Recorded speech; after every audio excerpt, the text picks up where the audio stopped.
technology continues to play a catalyst for growth for business, now is a time more than ever to have an equal participation of women in technology, and more so, a higher representation in leadership positions. Creating an inclusive organization where women can thrive must be at the top of the CEO's agenda, or the talent gap will continue to grow.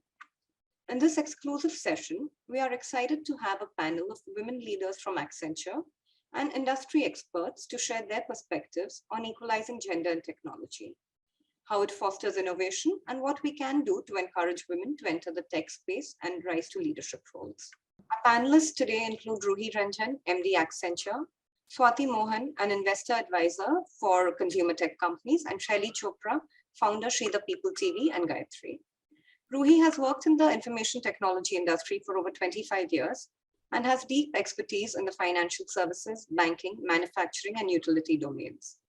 Prior to Accenture, she worked in senior leadership roles at Cognizant and TCS. Swati Mohan, who was most recently Chief Business Officer of pet care company Heads Up for Tails, was earlier head of marketing at global streaming giant Netflix and has worked in the media and entertainment sector for over 2 decades. She is currently advisor to a host of consumer tech brands, working with them on their journey to build sustainable businesses. Shelley Chopra started her career as a business journalist before starting She the People TV, India's largest platform for women. She is a Draper Hills Fellow from Stanford School for Democracy and Law with over 20 years of media experience. Welcome, everyone. Ruhi, if I can start with you. As per NASCOM, women make up 35% of the workforce in Indian IT. So what are some of the gaps that exist that we need to fill to bring this opportunity to 50%?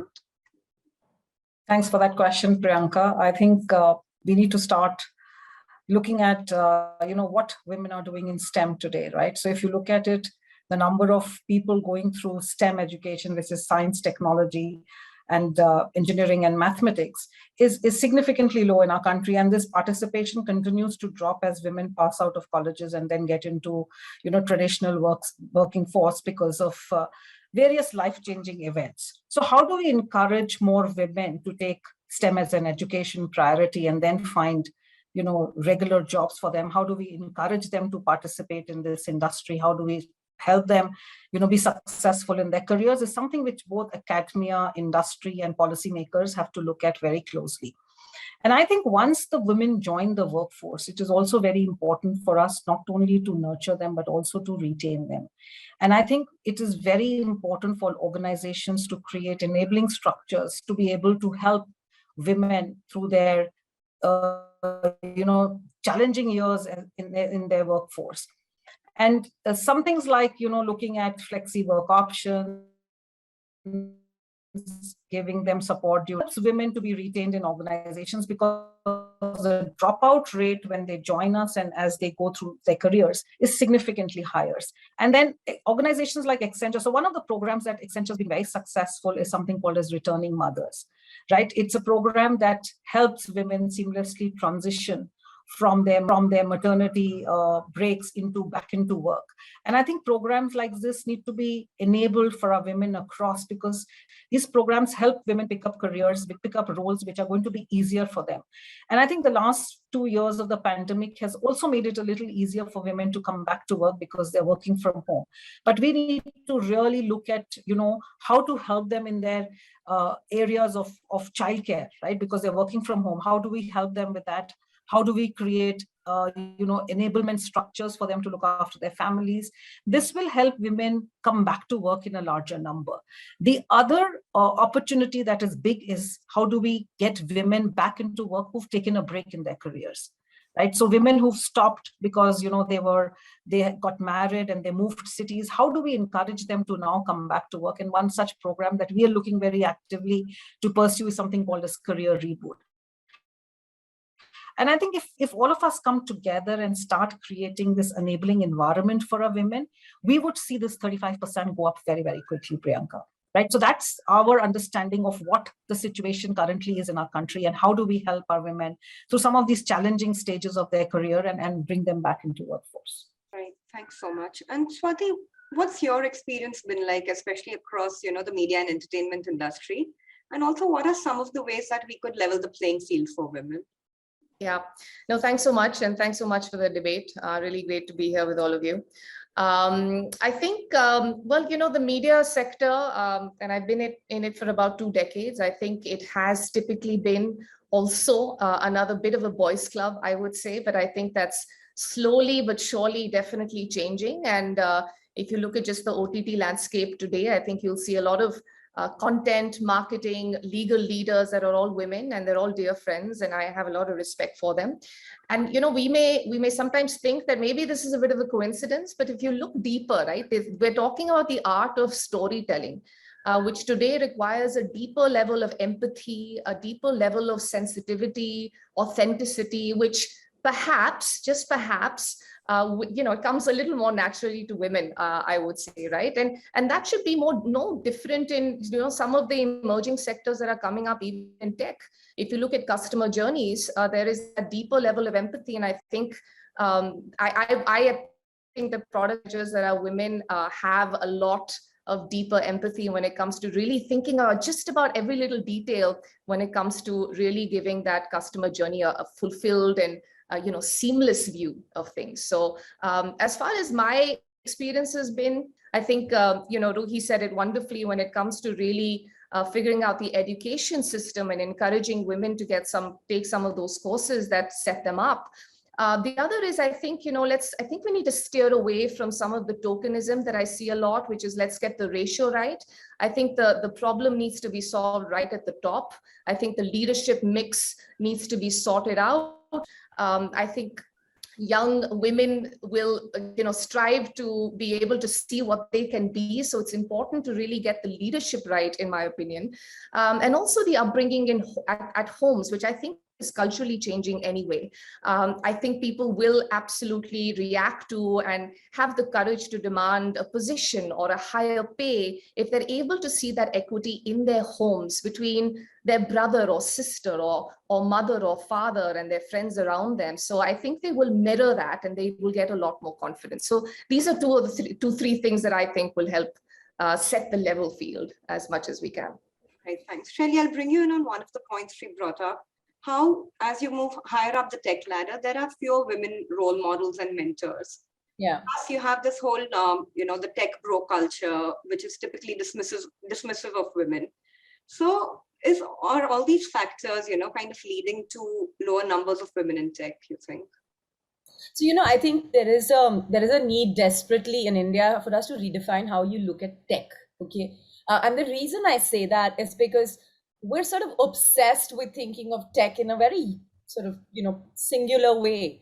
And we shouldn't do that because, solutions that are being built around us, right, whether they're SaaS or whether they're health tech or ed tech, there are many of them that are actually using the power of technology to enable excellent products today, right? Which means that it's a combination of vision, it's a combination of understanding how tech can deliver, and it's an understanding of what this product will offer an end consumer and what they can do with it, in terms of magic. So I feel that one of the issues that we've had is a lack of leadership on the top, but that's not always, for example, led by women who necessarily have been, bred on the traditional feed of what tech is defined as today. So I feel that that's one part of it. You see more women at the watering holes. You see women doing more stuff when it comes to cracking the code in a more behavioral sense. And why? Because, we have problems about taking women beyond the early stage. This 35% number we're talking about, I mean, it's absurdly skewed.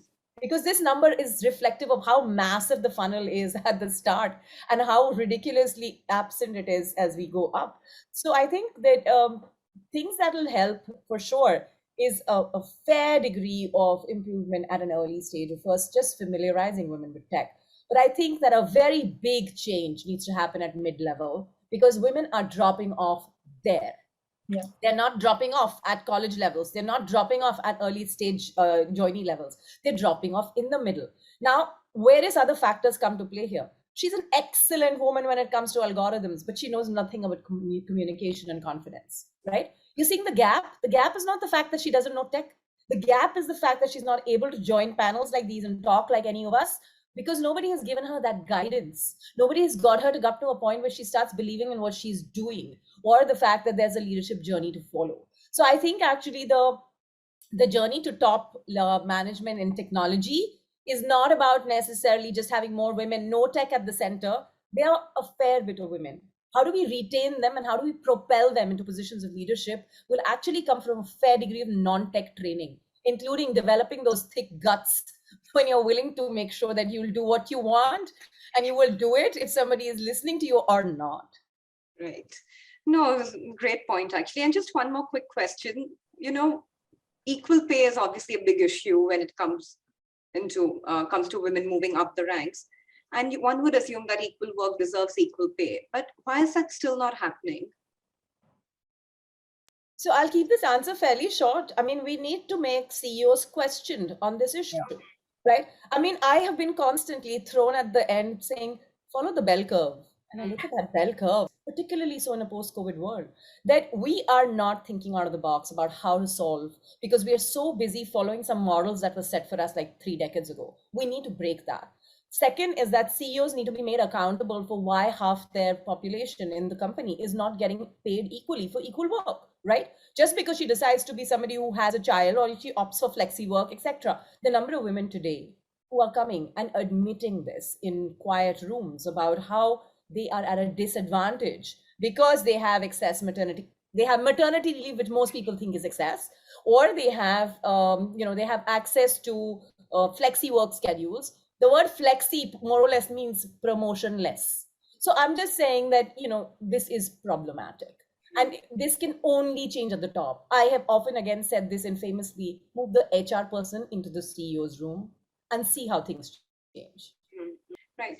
Ruhi, if I could quickly bring you in on this with just an additional piece on. No, I completely agree with, what Swati and Shell are saying. I think it's extremely important for us to understand that equal roles require equal salary irrespective of gender, right? And this is what we are hearing in the room today. And I would just want to put in the Accenture POV over here. So, we consciously do a salary analysis, an annual pay analysis of our equity every year. And the last one we did was in November. And I'm very pleased to say that there is a dollar to dollar 100% parity between men and women today in Accenture. And this has not come because, we've just decided it one fine day.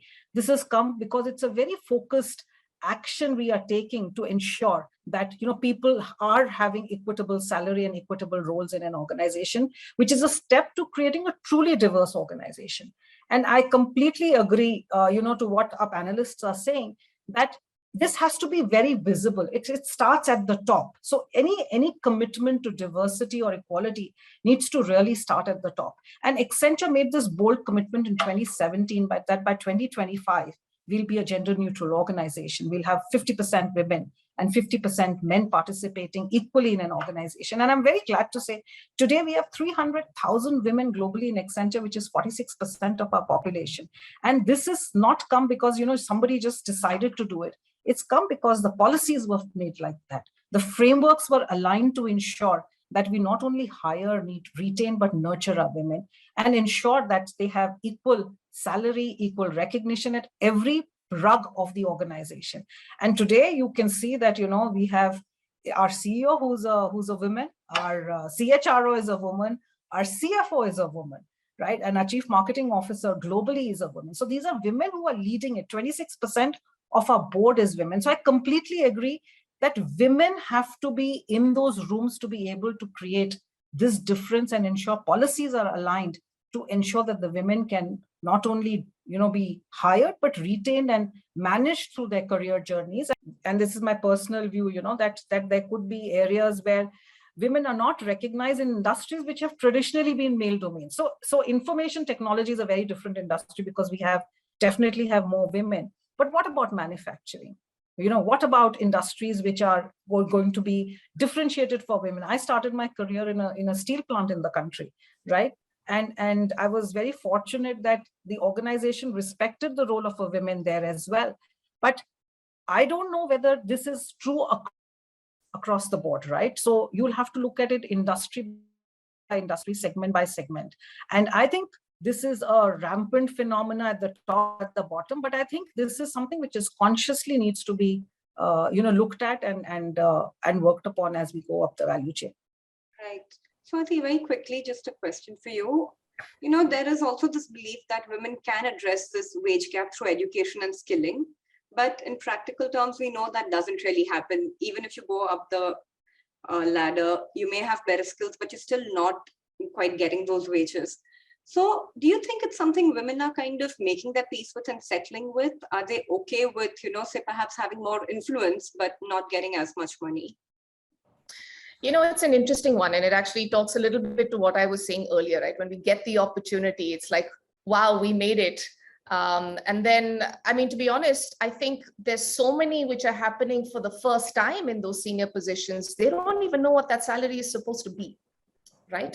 So I think there is a lack of transparency, if you ask me, right? It's not just about a HR person being very happy with that sheet and talking about it in HR conferences. It's about the transparency that you're displaying within the organization of the salary, of the parity, of the impact. And so the honing, nurturing, if you ask me, a lot more men need to be educated in, just understanding the value and being able to encourage and guide and hone and, because we need that encouragement. It's true, right? So I think the parity is not happening. Yes, I think both Ruhi and Shelley have spoken to this.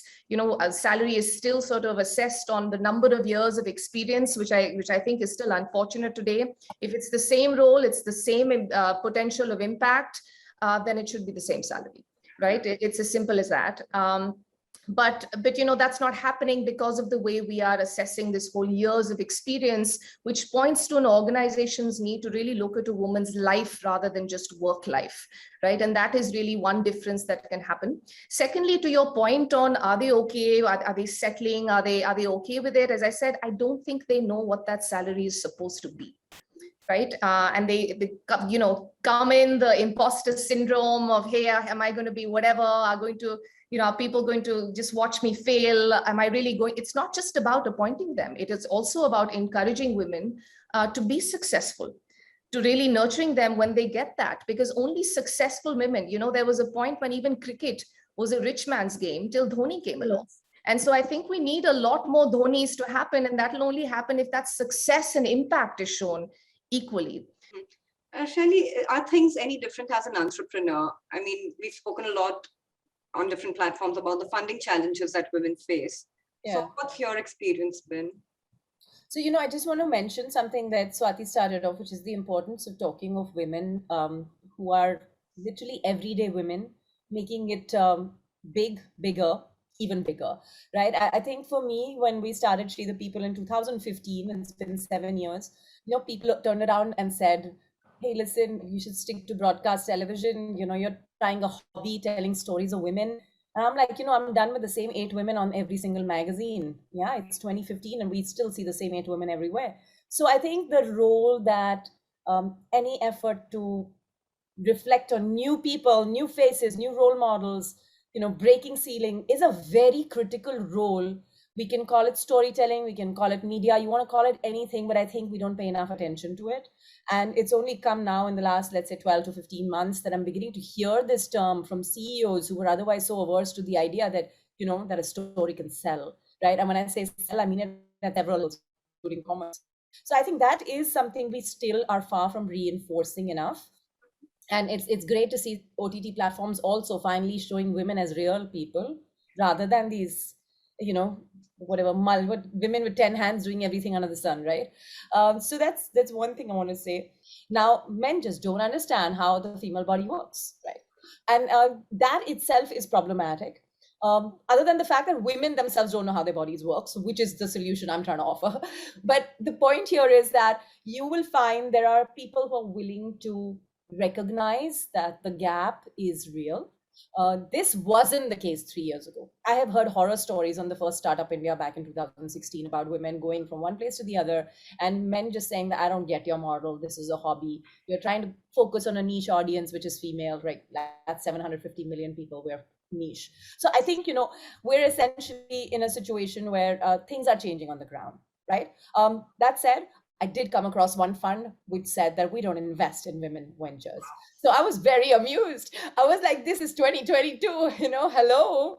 But that's the reality of the situation. There is no straight answer to it, but I am very relieved to see a lot of women tell me that things have changed drastically in the last 3 years. Okay, that's an upside, I suppose. Yeah. But we touched upon this earlier, Ruhi. Now, when the pandemic hit a little over 2 years ago, there were a lot of reports about how more women were coming back into the workplace because they could work from home and things were flexible.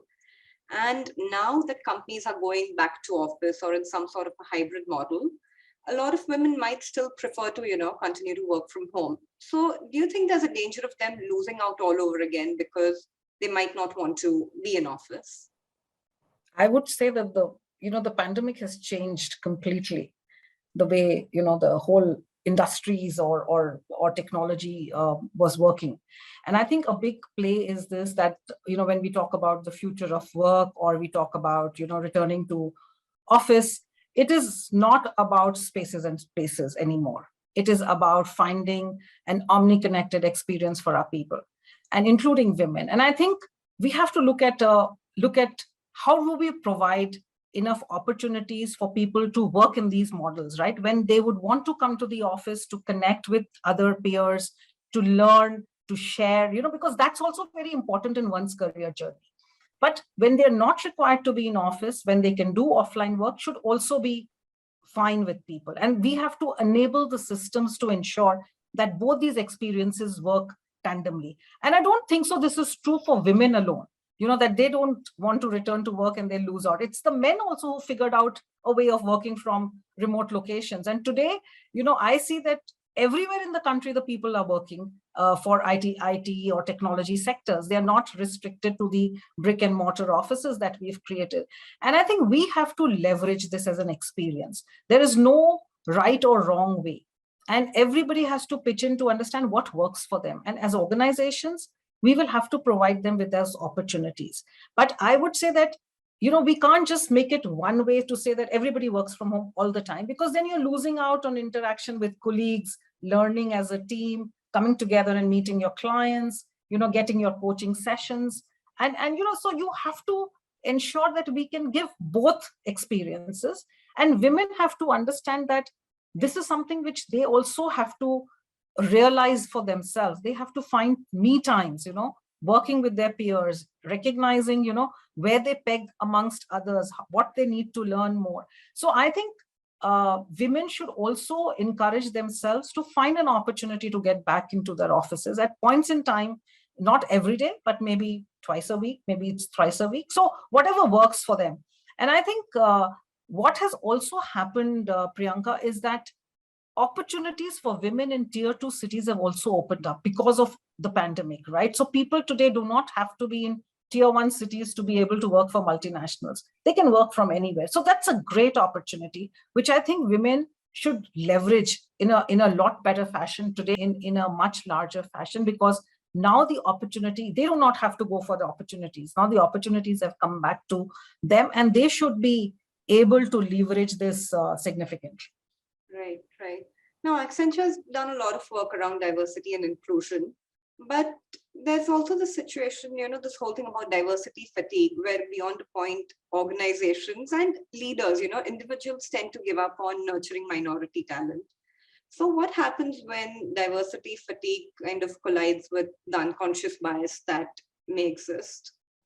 Yeah, but see, I think it's again coming back to what Shelley was saying, and saying that when the numbers are small and you're doing lip service, you're not really serious about making a difference, then it is a merely, trying to not walk the talk, but just say good things, as you can see, that it will not make a difference. And people will say that, oh, the numbers don't move, the women don't grow in their careers, we lose more women, and leave it at that, right? But once we really, if there's a real intent to make a difference, and you ensure that you're working towards certain specific targets and goals that you set for yourselves, then the organization comes together. It's in the boardroom, it's the leadership which is going to make a difference, right? If you're very intentional about making that change, you will have your policies and frameworks aligned to it, right? Like, for example, you may hire large number of women at entry level, and then you start losing them.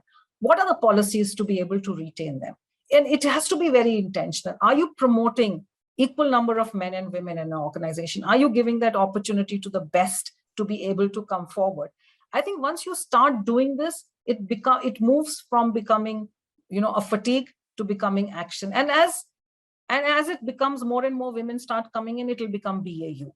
Right? Today, I think in education sector, if you see, number of girls coming to schools, the number of boys coming to school, nobody questions it because it's become a way of life. There's no fatigue about it. There's no specific focus in saying, girls have to be pushed into colleges. Similarly, organizations have to take that leap and ensure that when it comes to workforce, there is no differentiation. And we make it very relevant and very level playing field for our women. And then, therefore, this lip service will go away. This fatigue will go away. Right. Swati, wanted your take on this. Do you see as more millennial and Gen Z employees come into the workplace, are they demanding greater compliance from the companies on areas like diversity, equality, and inclusion? And if so, how is this kind of contributing to the shift in culture? No, I think there's definitely a certain and a vocal shift that's happening in this space, largely because I think there's a higher level of exposure that they have while they've been growing up. They're exposed to international trends of how things should be, how things are changing. And Gen Z specifically, right? I keep coming back to the general context of the household, but I think it's very, very important. They've also had a different cultural context of upbringing and equity of roles that they've seen and their parents play.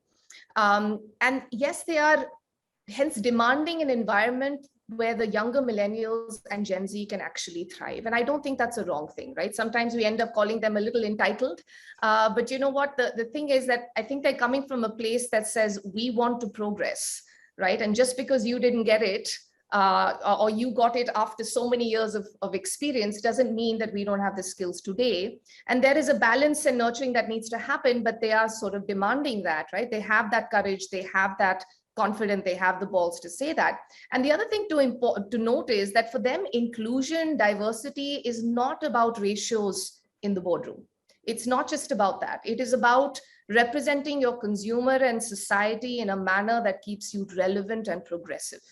Shelley, you touched upon this very briefly earlier, how, men and women view technology differently. And going ahead, as tech becomes more pervasive and the future of pretty much all jobs will be underpinned by technology. I keep going back to this, that as investors, as funders, as entrepreneurs, as leaders and CEOs, one of the things that we need to keep an eye on is how we shouldn't get blinded by what seems to be the model disruption. We are so hungry for disruption that we sometimes just forget, like, things that need to be disrupted don't always have to have a certain nature of technology.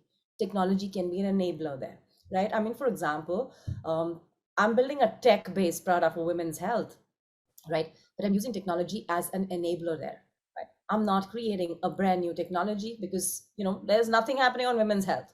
Now, what do we do with that? Let's start first solving that. Yeah, then we create sort of, other stuff. And there are people who are doing, for example, or IoT-led products, right? So there is technology there. So I'm just saying that technology is very, very important, but we shouldn't get blinded by it. Exactly what we're doing with crypto coins. Just the other day, somebody said something so funny, it hardly goes out of my mind. What are you doing? I'm investing in crypto something. I'm like, what? What do you mean crypto something, right?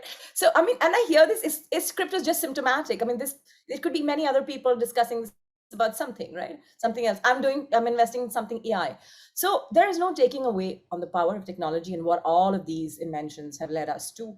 But I feel that if we don't wake up to start recognizing how some of these things can be solved in many other ways where technology becomes an enabler, is critical. So when we say the term tech-based solutions, we should be very clear that we should not blindside the possibility of how technology is delivering that solution as opposed to creating that solution.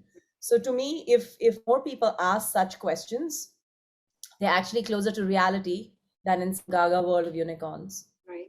One final question for all of you is that, as women in senior leadership roles, have you ever felt invisibilized or disregarded because you were a woman? Oh, it's a loaded one. How many examples would you like? I'm sorry. My first career was media, when many times I had to really impress myself when I said, I'm going to take this to HR. You know, I would throw a party for myself. Couldn't believe I said it. That itself was an achievement. Doing it, doing nothing, par for the course, right? So I think these things were very, very normal. I've heard very strange things and in all newsrooms. Somebody telling somebody not to get pregnant after their marriage because, you know, you'll get off the workforce. So I've heard all that. When I started She the People, of course, you know, they had all kinds of interesting comments, including like building for women is a hobby. So I think that was not just personal; it was like personal to 750 million. So yeah, I mean, there are loads of examples. Swati, Ruhi, do you want to jump in? Yeah, sure. You know, it's happened, and I think I'm going to break it up into two phases. There's the phase of, you know, sort of being in a meeting, right? You've kind of tried to dress the part because you're the leader, and you maybe look a little bit younger than your role, and your team looks a little bit older. And then you've got these traditional, I would say, let's call them clients and partners, who will possibly not care for your opinion, not look at you, or, you know, you're kind of not there. Exactly. You're kind of invisible in that room. So it's gone from that. Sometimes, you know, men who are older than you, not wanting to report to a woman leader, right? That happens a lot. They don't want a woman boss, right? So that was that phase. Now comes a different phase of a few years ago. And I think I've heard it a few times now, saying, hey, you know what, you have a great shot at this because you're a woman. I love what I'm hearing, right? But I think as women, Priyanka, Swati, and Shaili, I think we also have a lot of onus, right? So a couple of things which have helped me break these barriers is, you know, what I practice is one that, you know, by sheer presence, you can't ignore it, right? And I'm not one of those who's going to take something which is with lying down. Couple of things which I've noticed in women, especially, that when you walk into a boardroom or you're in for a client meeting, women tend to shy away from taking pole positions. So I make it a very conscious effort that I go and sit right at the head of the table. And then, you know, you can't ignore me because then I'm right in front of you, and I never shy away from eye-level contact and making a point. I think what I'm trying to say is that it's very important for us also to scale up. Right. For example, what you know, Swati just said, when people look around you and say there's a difficult client meeting to go to or a difficult country to travel to, half the women would say no, they don't want to do that. But I know that they're expecting me to say a no, but I'll say I'm going to go. No, I'm going to, you know, go and confront that client, or I'm going to travel to that country. So I think very important for us to not underpitch ourselves. Very important for us to say that, you know, we are here to make a difference, and we are going to take the bull by its horn and make sure that it happens. And what you just said, right? A lot of younger men don't want to report into a woman boss. And I've had those experiences as well, where, you know, somebody said that, you know, Ruhi, when you joined, and this is a guy who came back to me and said it after several years and said, Ruhi, when you joined, I didn't want to report into you because you were a woman leader, and I'd never worked with a woman before. But today, I think we have an environment that's open. I remember, you know, having an agency pitch at Netflix, where I think there was a particular agency that just kept looking at the two boys on an 8-member panel. And we just didn't take them. I think I pretty much stopped the meeting in the middle, right? So I think today it's okay to say that. There are people, you know, another ex-colleague of mine who said, you know, I'm not okay with them not having a woman on the team. So these are I think the corrective, affirmative actions that I think the environment today is ready for. And people have a lot more guts. I was definitely... all of us here should give ourselves a little bit of a pat on the back, because somewhere we've actually just poured things out and said, this is the route. This is the new route, you know. We need very many women to do that, right? We need a lot of women to show the path to the others. And I think as it happens, you'll find more and more women finding their voices and the courage to step up into these roles and scale. Absolutely. I think the victim card doesn't work, right, anymore. I think that corrective action and that cycle to bring about the change and the education is absolutely the way to go. Right. I think that was all that we had time for, but thank you so much. It's been such an interesting conversation and some great points. So thank you, everyone.